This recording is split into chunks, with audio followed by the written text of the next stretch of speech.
The blind duke married the ugly maid. When he regained sight, he cried. She had endured 3 years in this shadowed house. 3 years of keeping her face turned away, of speaking only when spoken to, of believing the words whispered behind gloved hands. 3 years of serving a master who could not see her, which was perhaps the only mercy God had granted her in this life. Oh, astonishing, isn't it? But before we reveal how this incredible moment came to be, I have a question for you. Do you believe that destiny is written in the stars, or do we make it ourselves? Let me know in the comments below, and tell me, where in the world are you watching from today? I love reading you stories. Now, settle in, hit that subscribe button to join our family, and let me tell you the truth about what really happened. The rain had not stopped for days. It beat against the tall windows of Thornycliffe Manor, though no one could see it through the heavy velvet curtains that remained drawn in every room. The Duke insisted upon it. Light, he said, was a cruel reminder of what he had lost. Iris carried the tea tray down the eastern corridor, her footsteps silent on the Persian runner. She knew this house in darkness better than most knew their own faces. Every creaking floorboard, every corner where the shadows pooled deepest. She had learned to navigate it all without disturbing the peculiar peace that Lord Alastair demanded. The study door stood half open. She could hear him inside, pacing, always pacing, back and forth like something caged. "Your tea, my lord," she said softly, entering without waiting for permission. He never answered anyway. "Leave it," he growled, his voice rough from disuse. He stood with his back to her, one hand braced against the mantelpiece. Even in his frustration, there was something magnificent about him. The broad shoulders, the way he held himself despite everything that had been taken from him. She set the tray down on his desk with care. The china rattled slightly, and she steadied it with one scarred hand. "I said leave it." His arm swept out suddenly, violently. The sound of shattering porcelain filled the room like a scream. Most of the staff would have run. Mrs. Holloway had quit after only 2 weeks, claiming the Duke had become a beast. But Iris did not run. She had seen worse things than broken china, had felt worse things than a nobleman's rage. She knelt and began gathering the pieces, her movements methodical and calm. "What are you doing?" His voice had changed, uncertainty creeping in where anger had been. "I told you to go." "The shards will cut your feet, my lord," she replied simply. "You walk in here at night sometimes." "I hear you." He stood very still. She could feel him listening, trying to place her among the faceless voices that populated his world. As she worked, she began to hum. It was an old song her mother had sung when Iris was small, before the fire. A melody without words, low and soothing as rain on a roof. "Stop," he said, but there was no force behind it. She continued humming, sweeping the broken pieces into her apron. "I said." He stopped himself. When he spoke again, his voice had gentled. "Who are you? Your voice is like rain." Iris rose, cradling the shards carefully. She looked at him in the dimness, at the handsome face that had never seen hers, and felt the familiar weight of her own ugliness settle over her like a cloak. "Just a maid, my lord." She turned toward the door, keeping the scarred side of her face angled away, though he could not see it anyway. "An ugly one." She left him standing there in the shadowed study, and did not see the way his head tilted, as if listening for her footsteps long after she had gone. The reading had become a ritual. Every evening at 7, Iris would enter the library where Lord Alastair sat in his chair by the cold fireplace. She would read to him from whatever volume he requested, her voice filling the silence that had become his constant companion. Tonight it was Keats. His fingers drummed restlessly on the arm of his chair as she read about beauty and truth, about urns and lovers frozen in eternal pursuit. "You have a gift for this," he said when she paused to turn the page. The others read as if performing a duty. "You read as if you understand." Perhaps I do, my lord. She kept her eyes on the text. Keats knew something about longing. And you? Do you know something about it as well? She did not answer, only continued reading. The knock at the door interrupted them. Before either could respond, Lady Vane swept into the room in a rustle of silk and expensive perfume. She had been coming to the manor more frequently of late, circling like a beautiful bird of prey. "Alistair, darling," she purred, ignoring Iris entirely. "I've come to discuss the investiture next month. We must present you properly, even in your condition." "My condition," he repeated flatly. "Well, yes." Lady Vane settled herself on the ottoman near his chair, her skirts arranged to perfection. "You mustn't let yourself become a complete invalid. People are beginning to talk. They say you've locked yourself away like some broken thing." The words hung in the air like poison. Iris stood quietly, the book still open in her hands. She should leave. She should let the lady have her audience with the Duke. But something in her chest had gone tight and hot. "He is not broken," she heard herself say. Lady Vane's head snapped around. "I beg your pardon? Lord Alistair is not broken. And he is certainly not an invalid." Iris's voice remained soft, but there was steel beneath it now. "He is a man who sacrificed his sight serving his country. Perhaps if you understood the difference between loss and weakness, you would speak with more respect in this house." The silence that followed was absolute. "How dare you?" Lady Vane rose, her face flushed with outrage. "You insolent little—" "Enough!" Alistair's voice cut through the room like a blade. He stood, his hand finding the arm of his chair with practiced ease. "Lady Vane, I believe you should leave." "Alistair, surely you won't let a servant—" "Now!" Lady Vane gathered her skirts with shaking hands, her beautiful face twisted with humiliation. She swept from the room without another word, and the slam of the front door echoed through the manor moments later. Iris stood frozen, the book clutched to her chest. She had overstepped. She had forgotten her place. She would be dismissed by morning. "Come here," Alistair said softly. She approached slowly, stopping just out of reach. "Give me your hand." "My lord, Please." She extended her hand, and he caught it with surprising accuracy. His fingers were warm, gentle as they closed around hers. He drew her closer until she stood directly before him. "Marry me," he said. The world seemed to tilt. "My lord, I need a wife who sees my soul, not my blindness. Someone who reads Keats as if she understands longing. Someone who defends me when she thinks no one is listening." His thumb traced across her knuckles. "Marry me, Iris." He knew her name. She had not realized he knew her name. "You don't understand," she whispered, her voice breaking. "If you could see my face, you would run from me. I am not like Lady Vane. I am not beautiful. I see with my heart," he interrupted, his own voice rough with emotion. "And my heart sees you perfectly." In the darkness of the library, with the curtains drawn against the world, Iris felt tears slip down both cheeks, the scarred and the smooth. He could not see them fall. Perhaps that was also a mercy.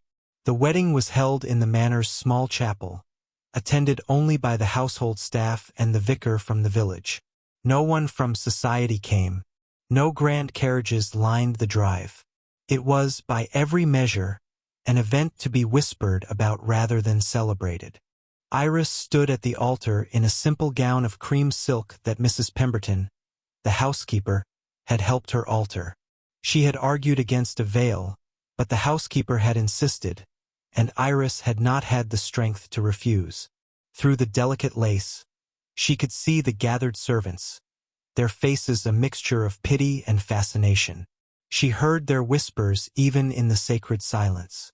The beast and the scarred beauty. A marriage of convenience, surely. How long before he realizes what he's done? Alistair stood beside her, his hand steady on her arm.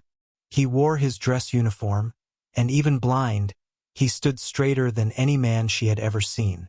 The vicar spoke the ancient words, his voice echoing in the small stone space.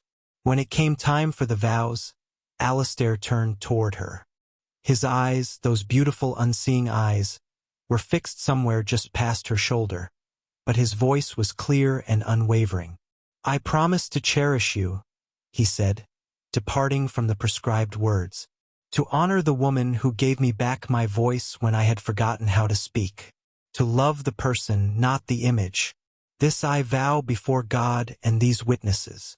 Iris's hands trembled as she spoke her own vows.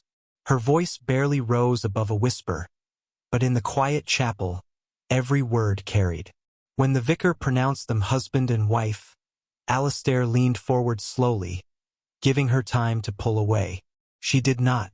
His lips found hers with surprising accuracy, gentle and questioning. It was a brief kiss, chaste even, but it sent warmth flooding through her body. The servants applauded politely. Iris heard Mrs. Pemberton sniffling into her handkerchief. That evening, as the sun set behind the ever-drawn curtains, Iris stood in the Duchess's chambers, her chambers now, and felt the weight of her new title settle upon her like an ill-fitting gown. The room was beautiful, furnished in shades of blue and gold, but it felt like a museum, place for someone else. The connecting door opened quietly. Alistair stood in the doorway, his hand trailing along the frame. "May I come in? It is your home, my lord." "Alistair," he corrected gently. "We are married now, Iris. No more titles between us." He crossed the room with careful steps, counting his paces. He had mapped this house in his mind, she realized. Every room, every distance. He stopped before her, close enough that she could smell the sandalwood soap he used. "May I?" He raised his hands slowly, telegraphing his intention. She nodded, then remembered he could not see it. "Yes." His fingers touched her face with infinite gentleness. They traced the line of her jaw, the curve of her cheek. When they reached the scar, the puckered flesh that ran from her temple to her chin, she flinched instinctively. He stilled. "Did I hurt you?" "No, She could not finish, but he understood. His fingers continued their exploration, following the path of the scar with the same tenderness he had shown the rest of her face. Then he did something that broke her. He lifted her hand and pressed it to his lips, kissing each finger as if it were precious. "Thank you," he whispered against her hand, "for letting me see you." That night, they lay in the darkness together, not as lovers but as two people learning the geography of safety. His arm around her waist, her head on his chest, and for the first time in 3 years, Iris dared to imagine that perhaps ugliness was not permanent, that perhaps she had been wrong about what it meant to be seen. The letter arrived on a Tuesday morning in spring. Iris was in the garden, cutting roses for the dining room, when Mrs. Pemberton found her. "Your Grace," the housekeeper said, still uncomfortable with the title. "There's a gentleman here to see the Duke, a Dr. Hermann from Vienna. He says he has news about a treatment." The shears slipped from Iris's hands.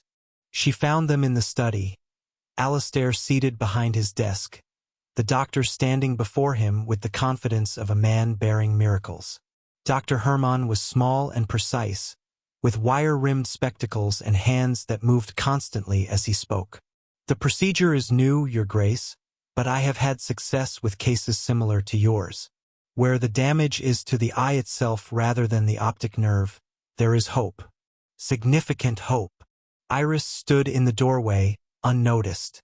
She watched her husband's face, the way hope and fear warred there.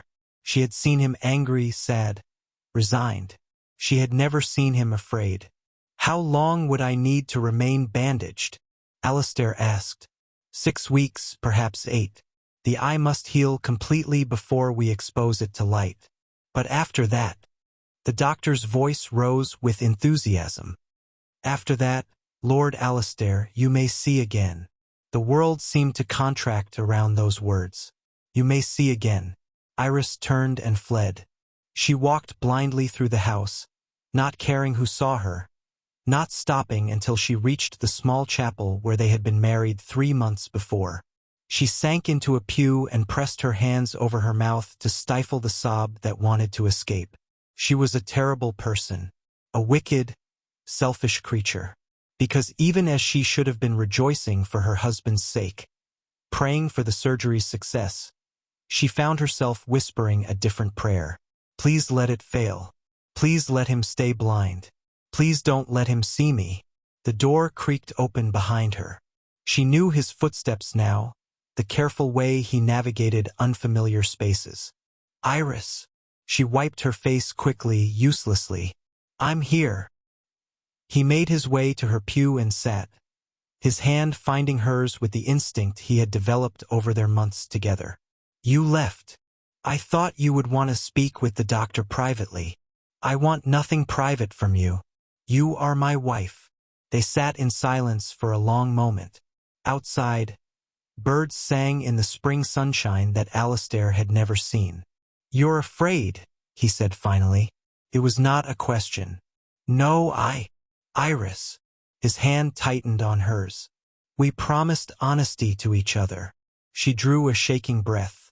"I am afraid. I am so afraid that when you see me, you will realize the mistake you made. That you will look at my face and understand why Lady Vane called me a monster. That you will." "Stop." He turned toward her, his free hand rising to cup her face, finding the scar by memory. "I have already seen you. In every way that matters, I have seen you.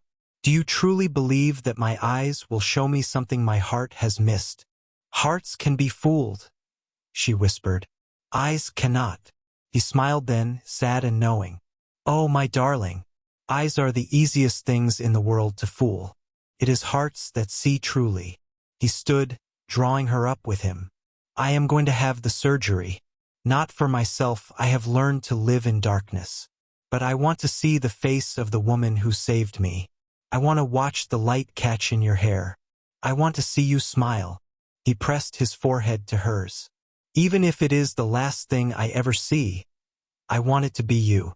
Iris closed her eyes and leaned into him, breathing in his warmth, his certainty. "And she thought, when he sees me, this will end. So let me have this moment. Let me have this one perfect moment before everything falls apart." The surgery was scheduled for the first week of June.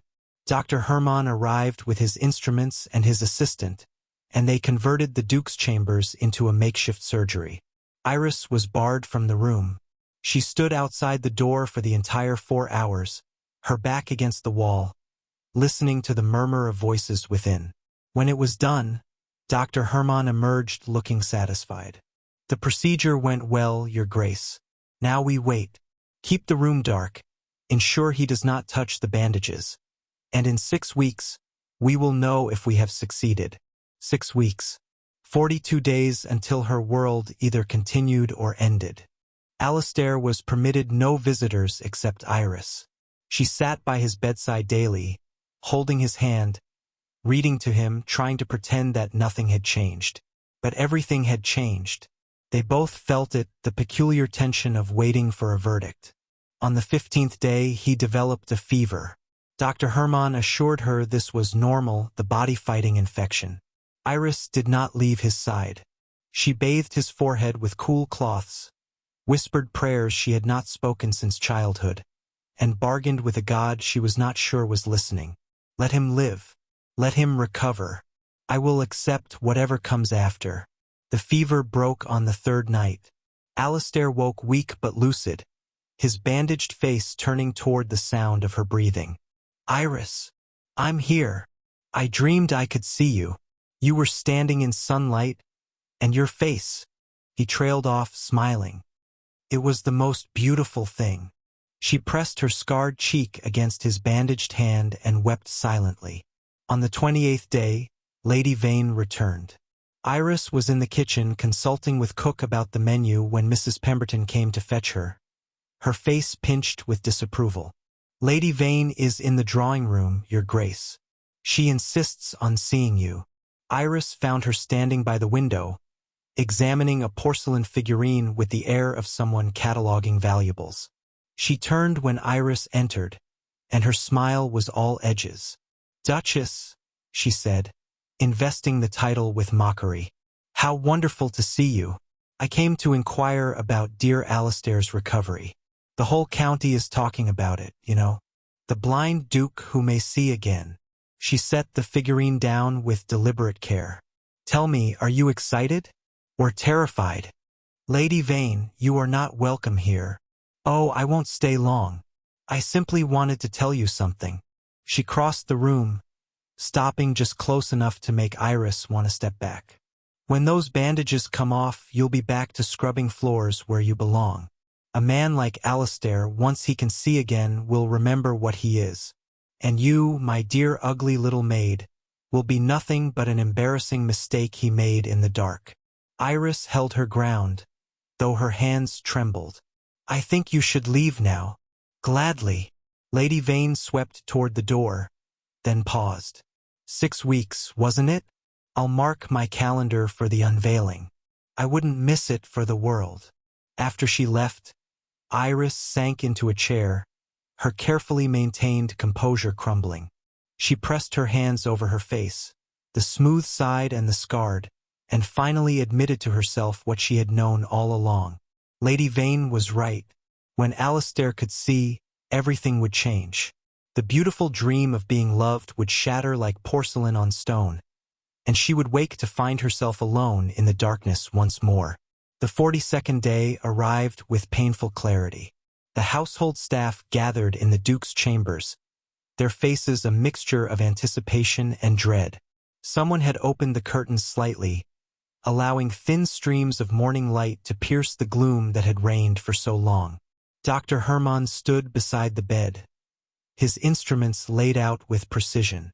Alistair sat upright, his posture rigid with tension, and Iris stood in the corner, her scarred side turned toward the wall, trying to make herself invisible. "Are we ready, Your Grace?" Dr. Hermann asked. Alistair's jaw tightened. "Yes." The doctor began unwinding the bandages with methodical care. Layer after layer of gauze fell away, and the room held its breath. Iris could hear her own heartbeat, too loud, too fast. She wanted to run. She wanted to stay. She wanted to cease existing entirely. The last bandage fell. Alistair's eyes were closed, the lids still swollen and tender. Dr. Hermann leaned forward, examining them with professional interest. "Open slowly, Your Grace. The light will be overwhelming at first." Alistair's eyes fluttered open. He squinted, winced, blinked rapidly. His hands came up to shield his face, and for a terrible moment, Iris thought the surgery had failed, that he was still blind, still hers, still safe in the darkness. Then his hands lowered. He blinked again and his eyes focused. He looked at the doctor first. "I can see you," he said, his voice hoarse with wonder. "Your spectacles, the gray in your hair. I can see you." The staff murmured. Mrs. Pemberton was crying openly. Dr. Hermann beamed with professional pride. "Excellent. Look around, Your Grace. Test your vision. Tell me what you see." Alistair's gaze swept the room. He looked at the furniture, the windows, the gathered servants. His eyes moved with hunger, drinking in every detail of the world he had been denied for so long. Then his gaze found Iris. She watched his expression change, saw the exact moment recognition settled in. His eyes widened slightly, taking in her face, the long dark hair, the large eyes, the smooth cheek, and then, inevitably, the scar, the angry red tissue that covered half her face, pulling down the corner of her mouth, turning beauty into something people averted their eyes from. She waited for his face to fall, for disappointment to cloud his features, for the love she had felt in the darkness to evaporate in the light. Instead, he went very still. "Iris," he breathed. She looked down, turned her face away, tried to hide what could no longer be hidden. "Yes, my lord." She heard him move, heard his footsteps cross the floor. His recovery had been swift. He moved now with the confidence of sight. She kept her eyes fixed on the floor, on her hands clasped before her, on anything but his face. "Look at me," he said softly. She could not. She could not bear to see the regret in his eyes. "Iris." His voice broke on her name. "Please, look at me." She raised her eyes slowly, reluctantly, and what she saw made her breath catch. Tears. Tears streaming down Lord Alistair's face, catching the morning light as they fell. The silence in the room was absolute. No one moved. No one breathed. They all watched the Duke, waiting for the rejection that must surely come. Lady Vane, who had somehow gained entrance to witness the unveiling, leaned forward slightly, a small smile playing at her lips.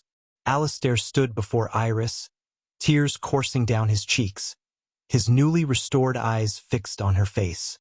He took a step closer, then another, until he stood close enough to touch her.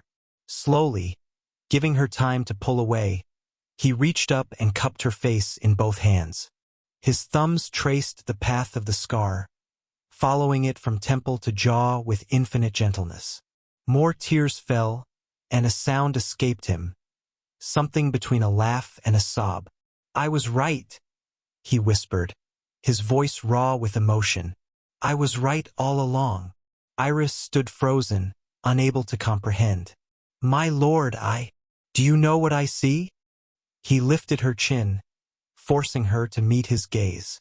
His eyes, those beautiful brown eyes that could now see all her ugliness, were bright with tears. "I see the woman who stayed when I shattered China in rage. I see the voice that read Keats with understanding. I see the courage that defended me against cruelty." His thumb traced the scar again, reverently. "I see the face of the person who saved my life. But I am not beautiful," Iris whispered, the old shame rising. "I am scarred. I am." "You are the most beautiful thing in this world," he interrupted, his voice fierce. "More beautiful than I imagined. And I have been imagining you every day for months." He pressed his forehead to hers, and his tears fell onto her face, mingling with her own. "This scar is not a flaw, Iris. It is proof that you survived, that you endured, that you are stronger than anything that tried to break you." A sob tore from her throat. All the years of believing herself monstrous, all the time she had hidden her face, all the moments she had thought herself unworthy of love, it all came crashing down under the weight of his words. "I love you," Alistair said, loud enough for the entire room to hear. "I loved you in the darkness, and I love you in the light. I will love you every day for the rest of our lives." He pulled back slightly, his eyes searching hers. "Do you hear me, Iris? You are mine, and you are beautiful, and I will fight anyone who says otherwise." Somewhere behind them, Mrs. Pemberton was sobbing. Several of the maids were clutching each other. Even Dr. Hermann had removed his spectacles to dab at his eyes. But Lady Vane stood like a pillar of ice, her beautiful face twisted with disbelief. "This is absurd," she said, her voice sharp. "Alistair, surely you cannot mean—" "Be silent," Alistair said, not even looking at her. His eyes remained fixed on Iris, as if seeing her was all he had ever wanted to do. But Lady Vane had come too far to stop now. Her voice rose, shrill with desperation. "She is hideous, a scarred servant playing at being a duchess. You cannot possibly—" "Enough!" Alistair turned finally, and the rage on his face made Lady Vane step back. "You dare speak of my wife with such disrespect? You who measure worth in mirror reflections and social standing." He released Iris gently, then walked toward Lady Vane with deliberate steps. She retreated, her confidence crumbling. "Look at me," Alistair commanded. "Look at the man you called a broken invalid. I spent months in darkness, Lady Vane, months learning what truly matters. And I learned this: beauty without kindness is ugliness wearing a mask. Perfection without compassion is simply cruelty in disguise. Lady Vane's face had gone pale, her carefully maintained composure finally fracturing. But she summoned one last surge of venom, her voice shaking with fury. She is a monster. That face is a nightmare. You will be the laughingstock of society. The words echoed in the chamber. Iris flinched, the old wounds opening fresh. She had heard those words before, or versions of them, whispered behind hands at the market, muttered by children who pointed at her in the street. But Alistair's face transformed into something dangerous. His voice, when he spoke, was low and deadly calm. That monster has more nobility in her scar than you have in your entire bloodline. That face you call a nightmare is the first thing I wanted to see when I opened my eyes. And as for society, he laughed, sharp and bitter. Society can burn for all I care. I did not fight for my country to come home and bow to people like you. He took another step toward Lady Vane, and she retreated, stumbling slightly on her elaborate skirts. You came to my house in my darkest hours not out of compassion, but to circle like a vulture. You saw a title and a fortune, and you convinced yourself you were owed both. But you never saw me. You never knew me. You wouldn't recognize nobility if it cleaned up your broken china. The room was utterly silent. Even the servants who had witnessed the Duke's rages over the years had never heard such cold, controlled fury. You are no longer welcome on this estate, Alistair continued. Not now, not ever. If I see you on my property again, I will have you removed by constables. If I hear that you have spoken ill of my wife in any drawing room, at any ball, in any corner of this county, I will make it my personal mission to ensure every door in society closes to you. His eyes, so recently restored, burned with intensity. Do I make myself clear, Lady Vane? Lady Vane's mouth opened and closed soundlessly. Her face was blotched with humiliation, her carefully arranged hair suddenly disheveled. She looked around the room, seeking an ally, but found only hostile or pitying stares. You will regret this, she hissed finally. Both of you. The only thing I regret, Alistair said quietly, is wasting even a moment of my blindness listening to your voice. Lady Vane fled. The sound of her footsteps echoed through the hall, followed by the slam of the front door. Through the window, they watched her carriage depart at an undignified speed, mud spattering up from the wheels. Alistair stood watching until the carriage disappeared from view, then turned back to Iris. The anger drained from his face, replaced by something tender and fierce all at once. He crossed the room to her in swift strides. Before she could speak, before she could think, he took her face in his hands and kissed her. Not the chaste kiss of their wedding, but something deeper, fuller, acclaiming, promise. When he pulled back, he was smiling. Forgive me for the public display, Your Grace, but I have been wanting to do that since the moment I saw you. The servants erupted in applause. Mrs. Pemberton was weeping openly now, clutching a handkerchief.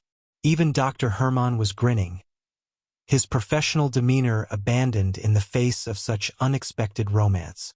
Alistair turned to address the room, his arms securely around Iris's waist.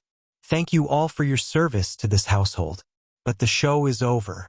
My wife and I would like some privacy.